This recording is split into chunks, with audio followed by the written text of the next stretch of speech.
ஹாய்ங்க. இன்னைக்கு kids lunch box சீரீஸில் part 4 soya rice எப்படி செய்கிறதுன்னு பார்க்கலாம்.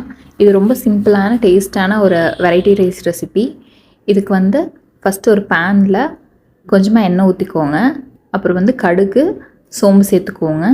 சேர்த்துட்டு கொஞ்சமாக கருவேப்பிலை, 2 பெரிய வெங்காயம் இதெல்லாம் சேர்த்துட்டு நல்லா மிக்ஸ் பண்ணி விட்டுக்கோங்க.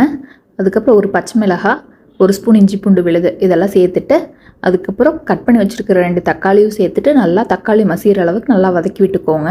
இப்போ நம்ம இதில் மசாலா பொருளெல்லாம் சேர்க்கலாம். கொஞ்சமாக உப்பு, 1 ஸ்பூன் மிளகாய்த்தூள், 1 ஸ்பூன் கொத்தமல்லி தூள், 1/2 ஸ்பூன் சிக்கன் மசாலா இதெல்லாம் சேர்த்துட்டு நல்லா மிக்ஸ் பண்ணிக்கோங்க.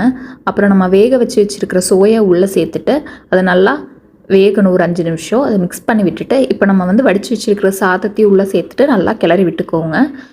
தேவையான அளவு உப்பு சேர்த்துட்டு நல்லா மிக்ஸ் பண்ணி விட்டுக்கோங்க. அவ்வளோதான், நம்மளோட சூப்பரான சிம்பிளான சோயா ரைஸ் ரெடி. கண்டிப்பாக ட்ரை பண்ணுங்கள். தேங்க்யூ.